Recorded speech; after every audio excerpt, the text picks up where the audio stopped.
You should be able to hear now, Lisa. Sorry. Um, I love my life way too much. And I don't want to be in a situation where I give it up too soon. Well, I don't want to be in a situation where we go back and start to look back on our life because we were so focused on achieving, acquiring, accomplishing, and collecting stuff that we didn't appreciate it, that we didn't enjoy it. I look at my mother who just turned 90-ish, somewhere in that realm. We know that there's about a 3 or 4 year window in which she was born, but we haven't narrowed it down yet, nor was she helping us. But so she's in the 90-ish range. But I'm watching her. She's in an assisted living. She's on dialysis. She's been that way for 5+ years. And I'm watching her look at her life, and not with regret. I thought it was regret when I watched her, but I don't think it's regret. I think it's the fact that she realizes that she didn't appreciate the days she had. And so whatever we do here when it comes to finances and money and wealth and all the things, it has to fuel our life. It has to give us it has to give us the joy. It has to give us the enjoyment. We otherwise it's just stuff. And so why I want to do this is to reset this money conversation. First, have the money conversation and then reset it around the dynamic of making sure that we are taking care of our life and living our life. And so this is where this idea of the fear doesn't stop death, it stops life, it stops living. We end up not doing the things that we want to do, and all of a sudden life passes us by. And we say, I wish I would have. I wish I would have. How many times have you thought about doing something, didn't do something, and then maybe regretted that you didn't do it? Okay. Um, how many times do you, like, for a guy, how many times did you see that gal that you wanted to go and say hi to and you didn't and you never did? And she might have been that person, or a gal the same way. And I think that it's really important for us to start to look at this, because the tendency then is that we end up on this treadmill. We talk about this in the Affluence Blueprint. I said the three critical outcomes for you to live that affluent life, and we talked about what affluence is in the first day. And the replays are up. You should have access to the replays. If you don't have access to the replays, it's because you're not on the list. To get on the list, just if you're on Instagram or Facebook, you can just put momentum in, or go to melabraham.com/momentum. Get yourself on the list. We'll get you access to the replays while they're up. But the idea is that the three critical outcomes are, first, a richer lifestyle. A richer lifestyle. And this isn't about the money in the bank account. It's just what I talked about. It's how we experience life, the feelings about it, the fulfillment around it, the things that actually matter to us. The second critical outcome to live that affluent life is that we have a deeper impact. Deeper impact. Now, granted, if you're an entrepreneur, you're having an impact on the people you serve. But the question really isn't just the people you serve, because that's a given. The question becomes one: do you have an impact on the people to the right and left of you? The people you love, the people you share life with? And do you have an impact on the person in the mirror? The one that you see in the mirror. Who are you becoming on this financial journey? Who are you becoming in this process? Because if we're not careful, we have an impact one way, and that is outward, to to the customer we might be serving, but we neglect the people we love and that we're sharing life with, and we neglect ourselves. And the third critical outcome is that we have complete freedom. I get this is going to be kind of crazy for me to say, but financial freedom is the most rudimentary freedom you could ever have. It's the most basic freedom, and it's not financial freedom we strive for.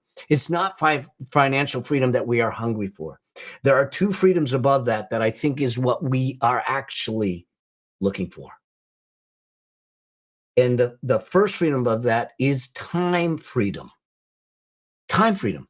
The ability to decide what you're going to do with your time. A life by choice, not by need. A life where you get a chance to decide that today I'm going to do this. Today I'm not going to do this. I truly believe that we should be measuring our wealth in time and not money.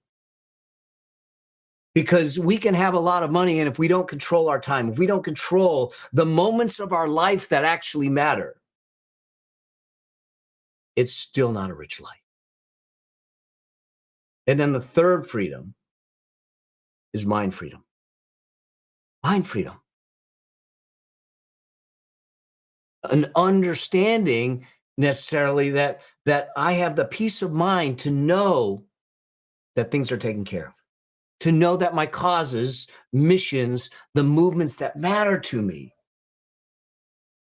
are in the game with me, to know that I'm living life in alignment with my gifts, my talents, my skills, what I'm put here to do. When we look at it from those eyes, now all of a sudden, that's the critical outcomes that I think we deal with. But fear holds us back. Fear stops us in our track. Fear of the unknown. Fear of succeeding. What are people going to say? What are people going to do? Okay. Fear will hold us back. The question when it comes to fear is it perceived fear or real? We're going to talk about a framework. I'm going to walk you through my from fear to flying framework, and I'm going to give you some examples so you start to understand that, and some things to do to if you feel that fear coming on to navigate that. Okay, because a lot of the times the fear that we have is a perceived fear and not a real fear. I remember growing up. So we grew up in a ranch style home. That was a single story, and there was 2 bathrooms. At that time, they didn't have the typical in-suite bathrooms, as they call them now. And there's these 2 bathrooms in the hallway, and at night, the moonlight would shine in through the windows, but the window was a frosted kind of glass. Now, I'm a 4-year-old kid, okay? And when the moon would shine in, it would make this kind of weird reflection that made literally look like a ghost. And so at night, when I would have to go up and down the hall, I would literally sprint past the bathroom. Until one day my dad looks at me and says, why are you running past the bathroom? And I go, well, because I don't want the ghost to get me. He says, what ghost is in the bathroom that's going to get you? And I said, look at what's coming through the window. It's a ghost that's going to come through the window. And he says, wait a second, come over here. And he says, you mean this light that's coming? I said, yes. And I said, don't go close to it. He says, and he flips on the light of the bathroom, and the ghost goes away. And he explains to me that it's a reflection of the moon and the moonlight coming through the frosted glass. But see, I had this perceived fear that had me almost to the point of phobia, that changed my behavior, that got me to sit back and say, I'm going to run past this bathroom door so I don't get caught by the ghost. And too often we allow those ghosts, those perceived fears, to get in the way of the things that we should be doing. And so it's important for us to acknowledge that. It's important for us to realize that and then realize, how do we get around this? Now, what I want to do is walk you through a framework here in a moment, because we have fears. Chapman University, which happens to be out here, did a study. It was a study of the 95 top fears that people had. 95. I don't know why they didn't do around 100, but they did 95. Okay. Now, the top fears, number 4 out of all the top fears was running out of money, was a financial fear. So number 4 out of 95, one of the highest rated fears had to do with money. Well, I want to eliminate that. We're going to eliminate it by giving you principles, going to give you tools, we're going to give you tactics. That's why the show is there. That's why the book is coming out. That's why I do a lot of the free training. It's why I do the speaking around the country and the world, is to allay those fears, give you tools so you no longer have to worry about that. Okay? And so there are 3 things that I think we need to consider. And those of you that are on Facebook, YouTube, and those platforms will be able to see this. I will describe it for those of you on Instagram, because you won't be able to see what I'm drawing or what I'm doing here to do that. So it'll be I'll describe it for you. So here's the reality, is that when we look at this from this perspective, this is the fear to flying framework, and it's this idea of the very first thing that we need to do, and we started with this a little bit yesterday, is that we need to be willing to accept, if you will, our current reality. Because if we don't, so acceptance is the first step. What is the current reality? Because I truly believe that fear is just telling us a little more, that we need more information, we need something. Now, here's why this is important. Because I had a dear friend, and he's talked about it, and I talked about it. He was on the show, and we talked about it, by the name of Mark. Mark he started investing in the early 2000s. He borrowed money from his family, from his parents, to invest in real estate. And then when the 2008 craziness hit, he lost it all. He lost it all. Lost his parents' money, lost his money. And it put him in a place where he calls it financial PTSD. And so from that moment forward, the fear of losing money, the fear of doing something, and that he made that mistake, stopped him from doing any investing. And he basically, when we met 12 years later, he was like, I'm just going to work the rest of my life. And I go, okay, that's one way to do it until you can't work. But let's understand what happened. Let's unpack it and everything. Once we gave him principles, once we gave him systems, once we gave him processes and tools, once we gave him an understanding of what's driving the fear, and once he was willing to accept what happened,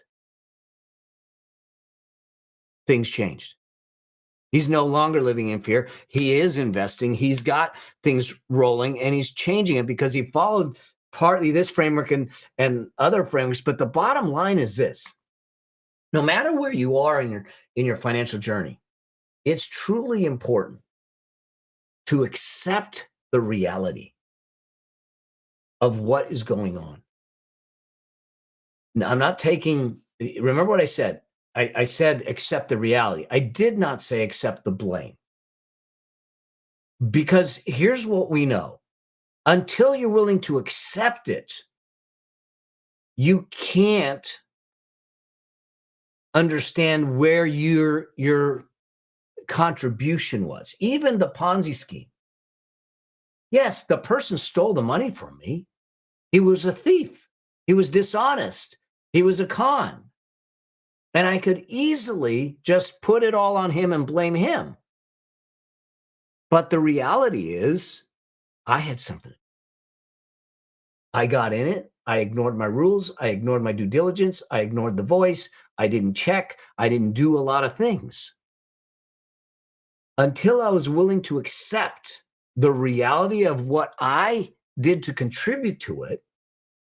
I was not in a position to heal from it, learn from it, or grow from it.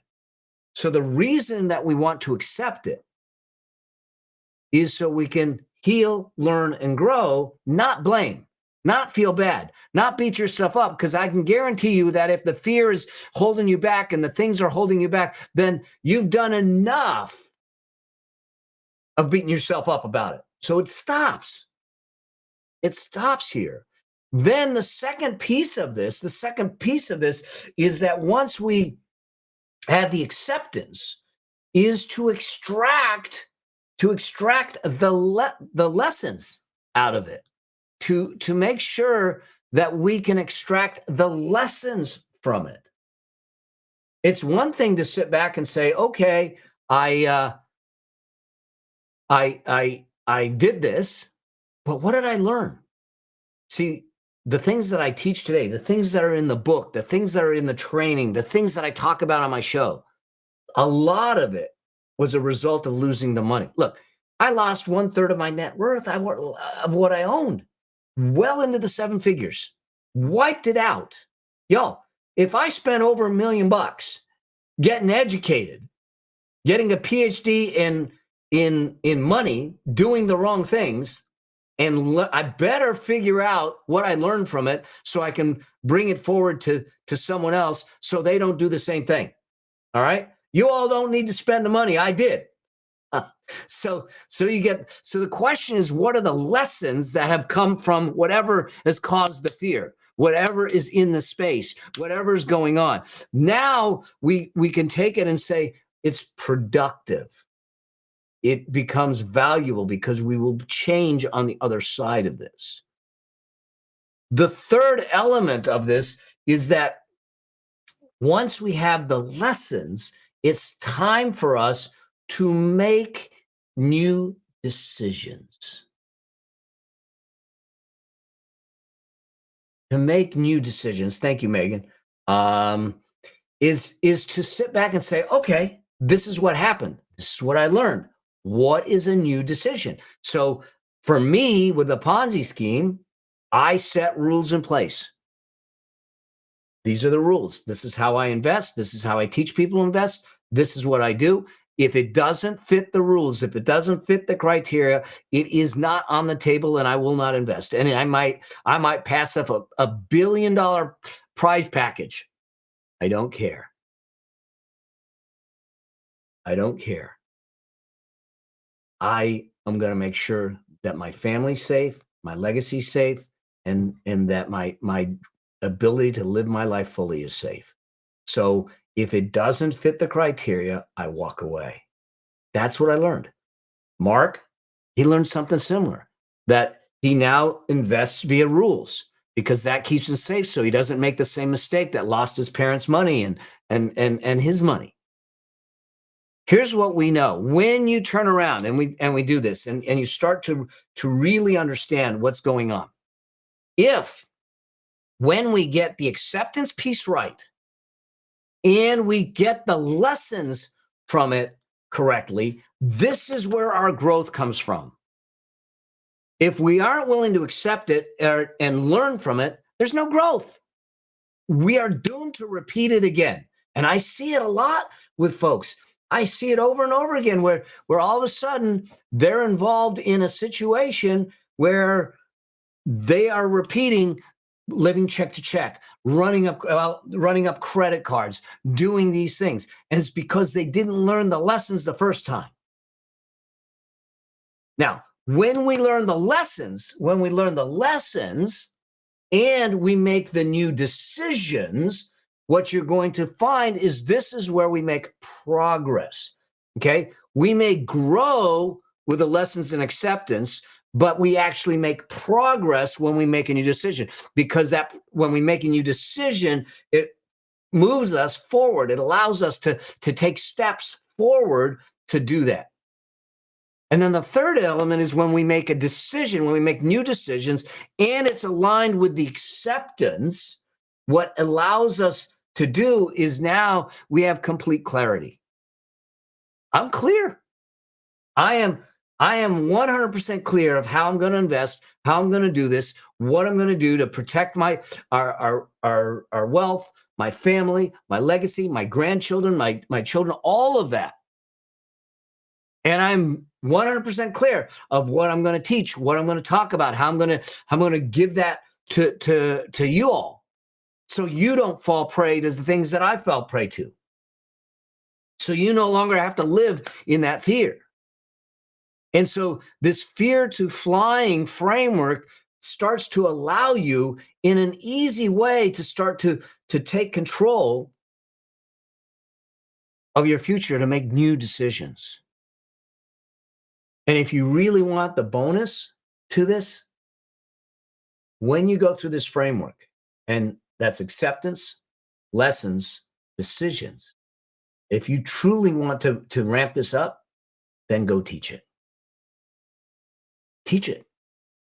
Put it out there. And get it out there in a way that allows you to then allow it to become of you. Okay? And if it's scary for you to do something, if it's scary for you to take a step, to make a move, to do any of this stuff, I want you to do something that a dear, dear friend of mine told me to do. My friend Bo Eason. Some of you may know him. Okay. Schedule your fears. Literally. If you have a fear of going live, so let's just look at what I've been doing. Okay.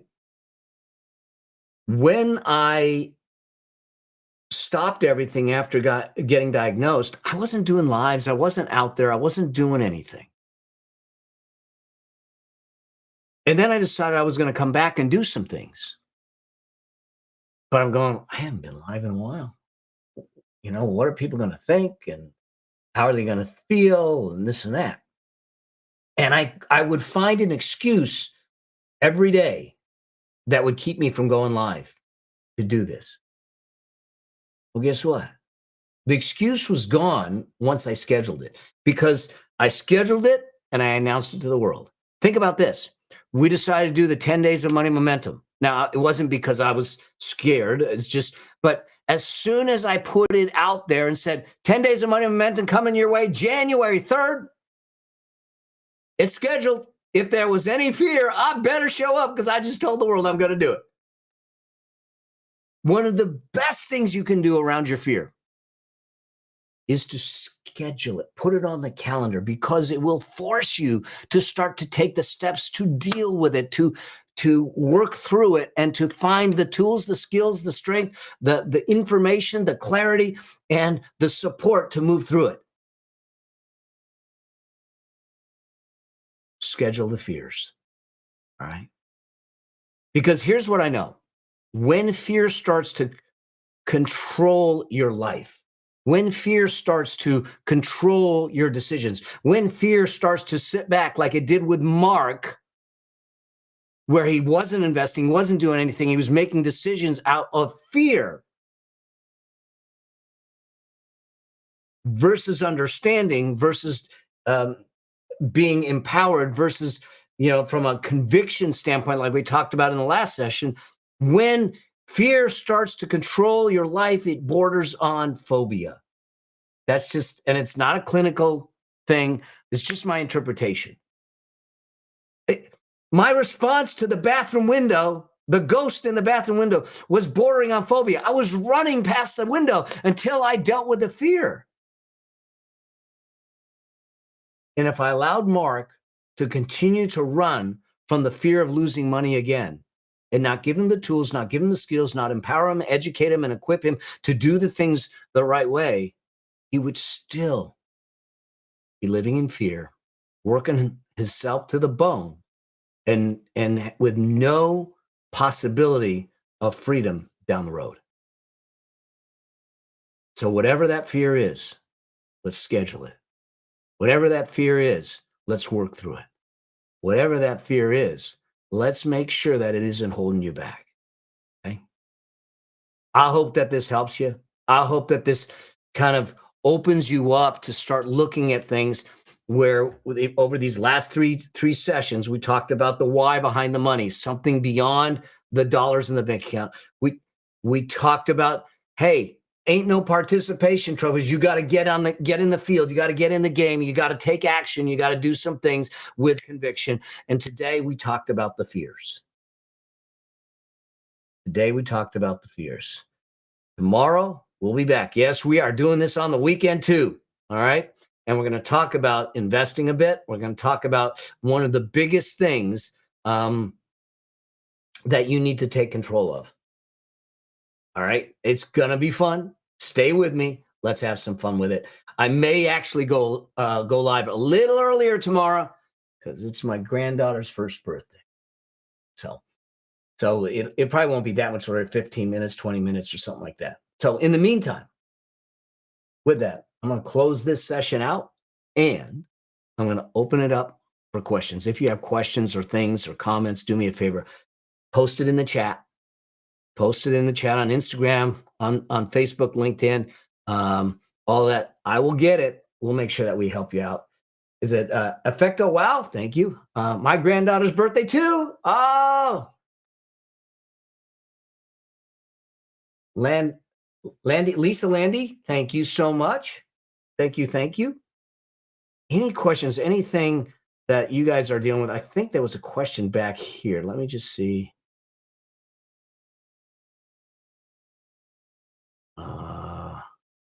I was afraid to make more and lose my medical benefits if I needed it. Yeah. Let's see. Any questions?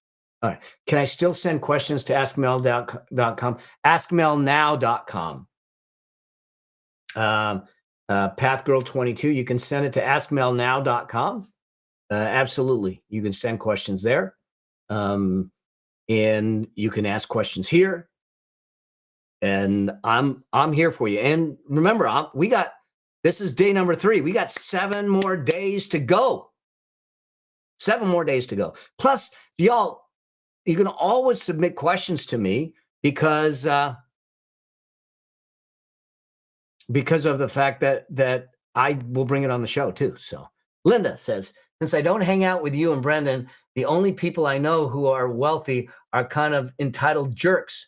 I don't want to lose myself. Oh my God, I love this, Linda. So here's the thing. Linda, this is really, I'm glad you brought this up. Do you know that they were entitled jerks before they were wealthy? See, I truly, money will not change you. Money will elevate who you really are, because what it allows you to do is they live into their values because they feel they can. They let me put this on do disturb. So they live into their values, and it's a values issue. And so what I found, and look, I think like attracts like. The people that I get a chance to surround myself with are very generous, very caring, very compassionate, very giving. It's kind of the way I live. I don't need to do this. I want to do this. I feel called to do this because I want it to matter. I want me to do this, but this is the way I've always been. You know, I just have an opportunity now to have more flexibility with it. And so Linda, just knowing your perspective and where you are and your values and who you're kind of with, having wealth won't change you. It will grow you. And with that awareness and that consciousness where you're sitting back saying, I don't want to lose myself, then make it clear that you are going to stay true to who you are and that you have a chance to do this. Now, one of the things that I do is that I have an inner circle of folks that are the ones that I trust their judgment, I trust their advice and their counsel. I look to them for that support, and I created this inner circle. But I also, they know that they have the absolute permission to hold me to the standards that I've set for myself of who I want to be. And if they see me faltering, if they see me being in conflict with those values or what my standards are, they've got permission to call me out on it. And I have permission to call them out on it. And it's been done. It's done in a compassionate, loving way. But sometimes they go, "Hey, man, that that that was not you. That's not the way that I know you." And so what was going on? And now we examine it. So, Linda, I would really look at it and say, who do I need in my space? And they may not be wealthy, but having those people that keep you grounded, your feet on the ground, that get you to sit back and say, wait a second, let's connect to who I really am, is really important. It's really important. And it's the only way that I can make sure that I don't lose myself. To make sure that I don't get caught up in it. Look, I'm no different than anyone else out there. I'm a son of an immigrant family. I didn't come from money. I built things. That doesn't make me better. That doesn't make, I'm just a guy that had the blessings, that was able to overcome adversity, that did okay. But I come from a place where just because I did okay doesn't mean that means I should be selfish. I want to give it to the world and say, hey, how do we make it happen? So I would make sure that you have the right people around you. And yes, there's going to be those people that have money that are jerks, but I would submit that they were jerks to begin with. They just feel like because they have more money and they have more wealth that they can be more jerks and be more open about it. Let me see. I've got some things here. Uh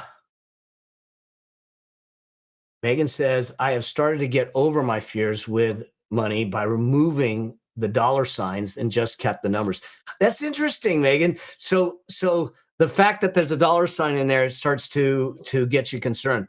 Um, is it the dollar sign or the number of commas? I don't know. But look, whatever we need to do something, sometimes we need to do that to make it work for us. You know, Having wealth requires me to pay for my own things. That's not what I grew up learning to do. My birth family was on welfare and knew how to work the system. Interesting. So, and look, what happens is that when this is nothing political, and this is Melissa, I believe it is. Um, They truly were the entitled ones. Oh my God, what an awareness is that. Here's what I believe.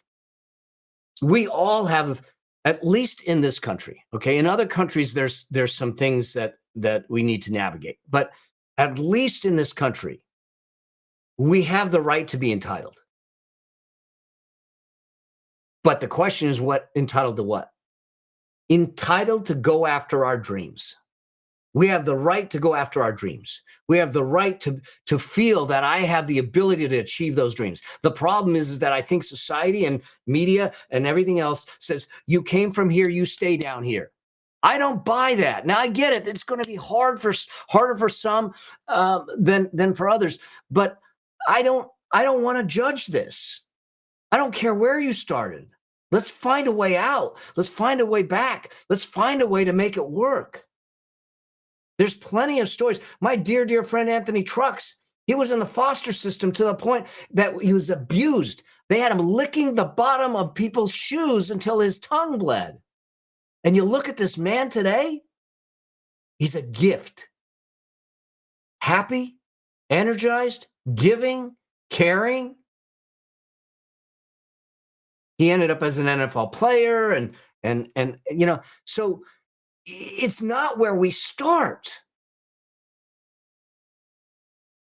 that defines us unless we choose to stay there. The wake of the boat tells us where we came from. It doesn't set the direction.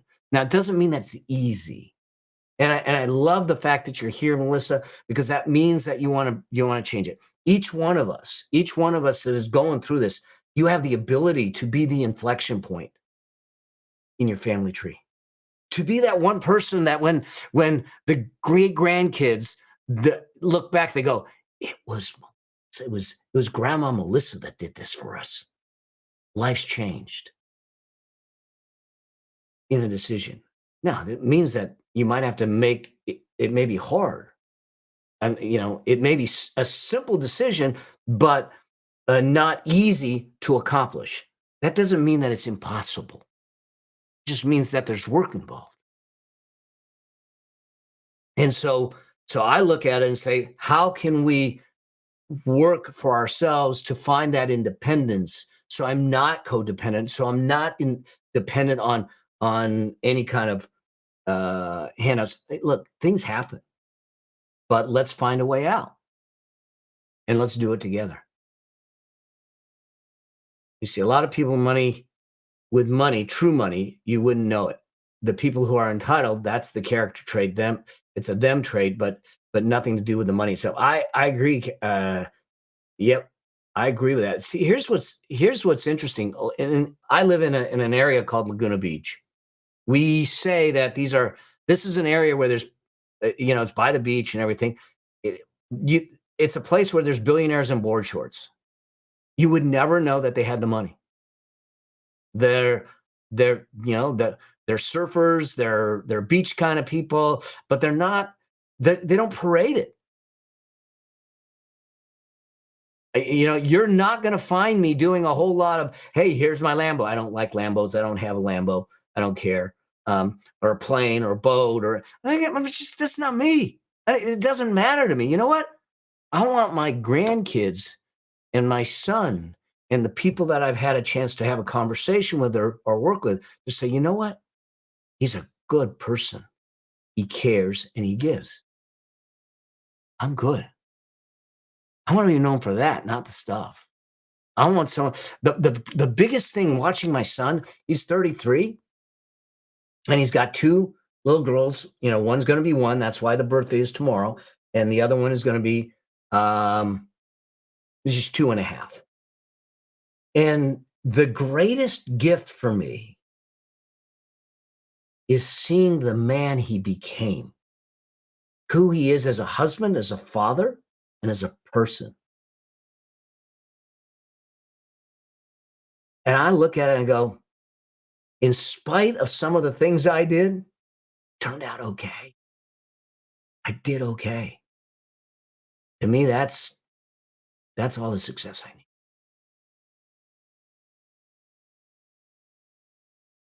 The psychology of having enough or grew up with more of a scarcity mindset, working on adopting an abundance mindset. Megan, it's huge. I mean, and some of it is, some of it isn't intentional. Like my mother is was this doting mother that was always like, if she didn't have something to worry about, her life just didn't feel complete. Drew Hitchcock's in the house, So it's like she was always worried about things. Like, and so rather than go for your dreams, she would say, hey, maybe you should get your head out of the clouds. But it wasn't because she didn't want us to dream. It wasn't because she was trying to squash it. It was because she didn't want to see us fail. She was trying to keep us safe. Now, her upbringing and the stories and all the stuff around her, brought that to her, but she was doing it out of love. But she didn't really realize the impact it could have had. With me, people knew, if you want to get me to do something, tell me I can't. We're in line at Disneyland at the Raiders of the Lost Ark thing. This was a couple years ago. Okay. It's a long line and we're walking and there's this rope hanging down from the roof with a sign on it that says, do not pull the rope. Yo, you know what's going on in my head, right? Like don't put a sign on a rope that says, do not pull the rope. Especially when I'm in a line that's not moving and I'm staring at the sign. What do you think I'm going to do? My wife was just going nuts. Okay. So there are those that we won't take it on. This is why the whole idea of understanding the facts of what happened, the observation, the interpretation when it comes to money stories, separating the interpretation, the meaning you gave it to what really happened, and finding the path for yourself.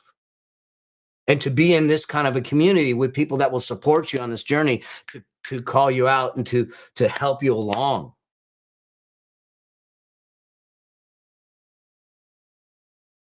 My counselor says I'm scrappy. I know how to make ends meet. Yeah, you are. That's good.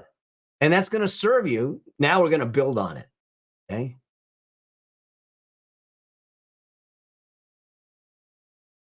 Yeah. So, see, what does this say?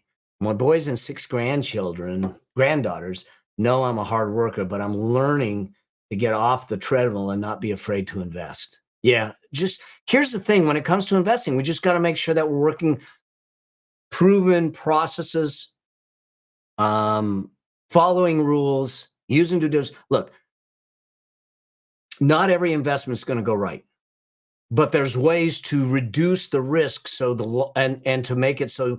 Look, the idea is that when we win well. When we lose small. Not all my investments go well. I've lost money. I still lose money, but my losses are far, far less than my gains, and I'm net positive in a big way because of the rules, because of following processes, because of following principles that have worked for years. The idea is this: you gotta work from financial principles that will work in good economies, bad economies, in high inflation, low inflation. If it is specific to whatever's going on in the moment, when the moment changes, then the rules are thrown out and it doesn't work. So they have to sustain themselves through time.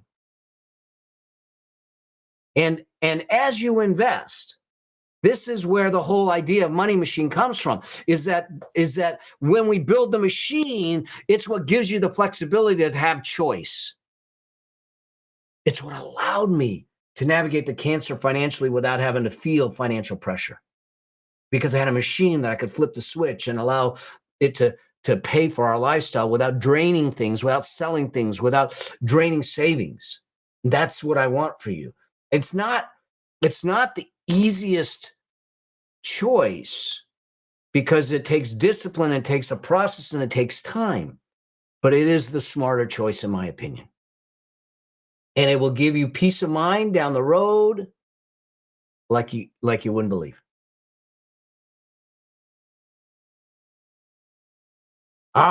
Jason Brown is in the house. Thank you, my friend. So good to be here. My fear is breaking the money curse of generations. I've been told that we have had a curse. Norma, there's no, I'm going to tell you right now, there's no curse. There's no curse.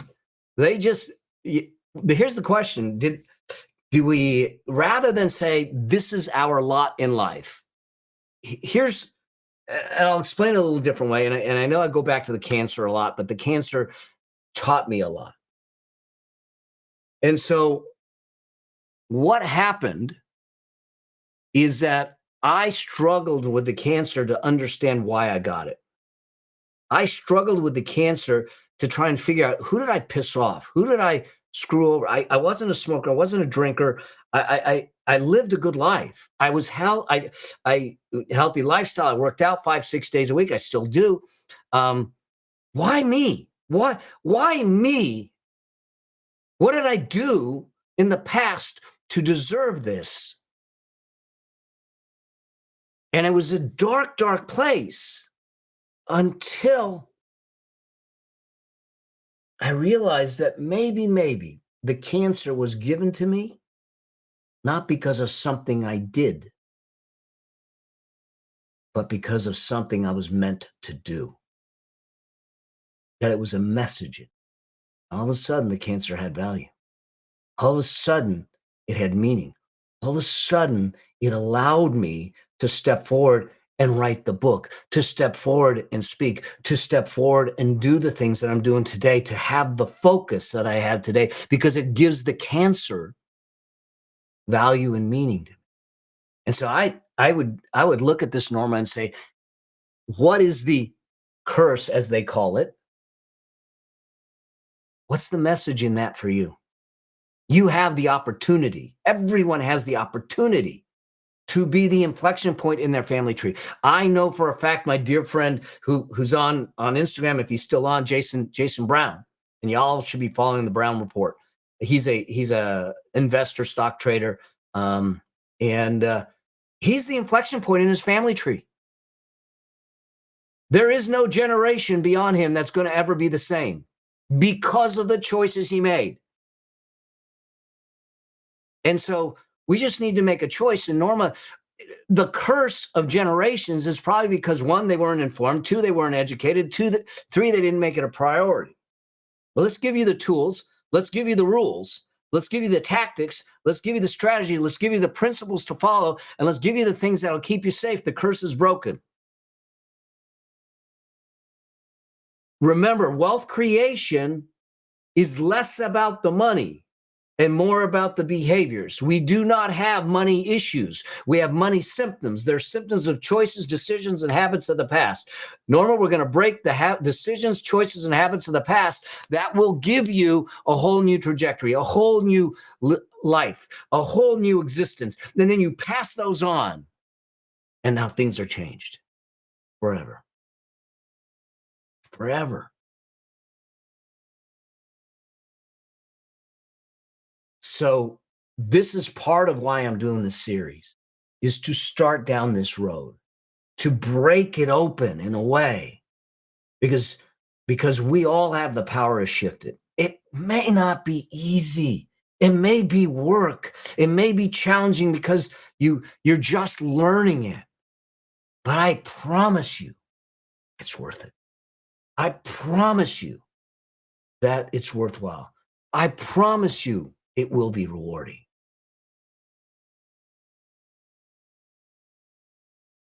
That's the way I think we need to play this, and not allow the limitations of the past, the limited thinking of the people around us, the expectations of society, media, social media, to deflate us.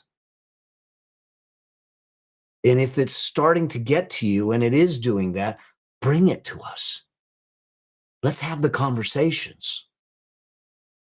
Get in the communities. Let's have the conversations and know that you're not alone. That we're here every step of the way. Whether it's you, Melissa, whether it's you, Norma, whether it's anyone else, Linda, to support you on this journey. And to sit back and say, I'm going to shed this. And I'm going to move forward.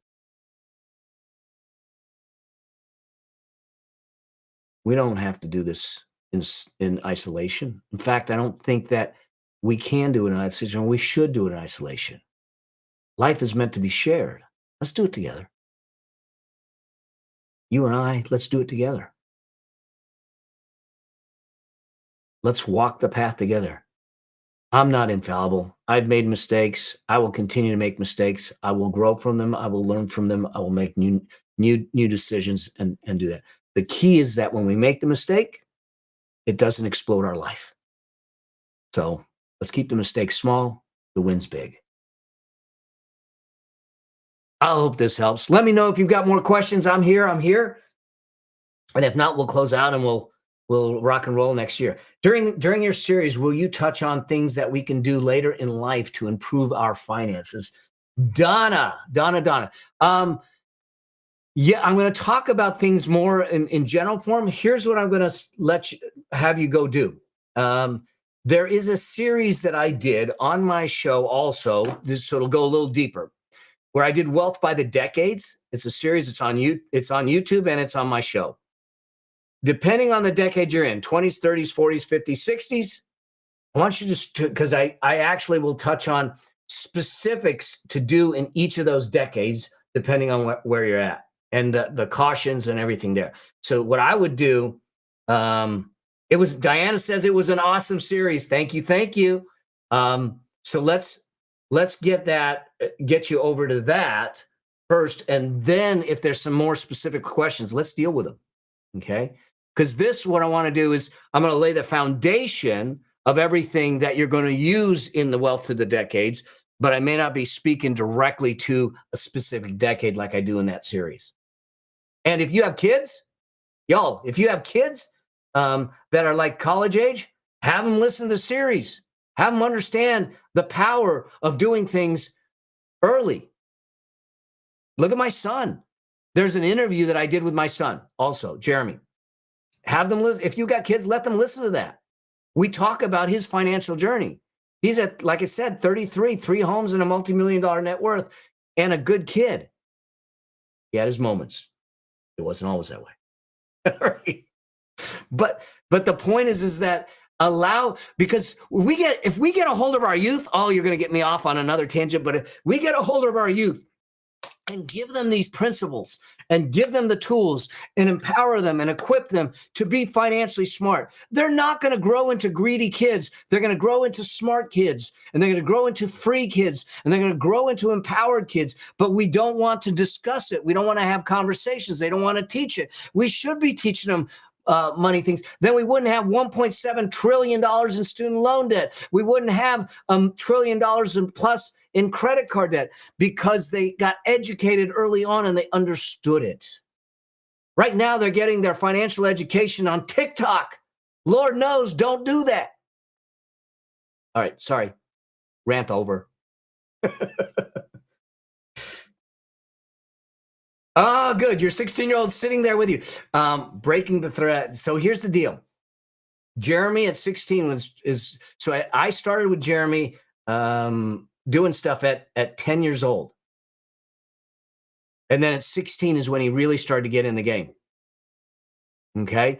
There is also an episode that I did about your teens and how teens can become millionaires. So I want you to have your 16-year-old, I don't know if it's a son or a daughter, I want you to have them go watch that, listen to that, because the bottom line is at 16, and they may not be working, they might be working, but if they just did a little things, little things like 20, 30 bucks, they'll be millions by the time they get ready to retire. They don't have to do the heavy lifting, and everything. So it's the way to do this.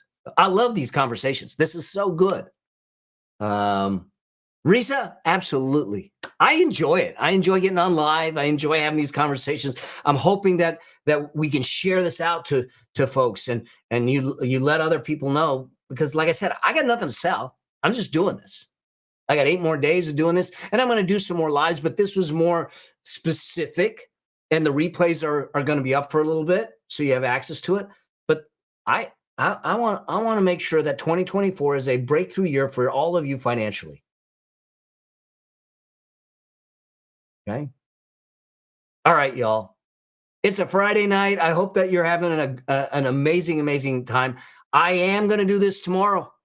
Even though it's a weekend, we got 7 more days. 7 more days of this. So tomorrow morning, we're going to drop another prompt. And tomorrow afternoon, I'll probably be a little earlier. It won't be 4 o'clock. It'll probably be a little earlier, 3:45, 3:30, maybe in that range, between 3:30 and 4. You'll see me. We'll go live. We'll go deep, and then we'll move on, and we'll do it again on Sunday. All right. I'm with you every step of the way. I want to reset us from a financial standpoint in 2024. So hopefully I get a chance to meet you all, meet some of you as I'm out there speaking, doing the things that I'm doing over the year. And you look back and you go, my financial life is different today because I stayed in the game. All right. All right. Blessings to you all, you guys. And I will see you tomorrow. Cheers.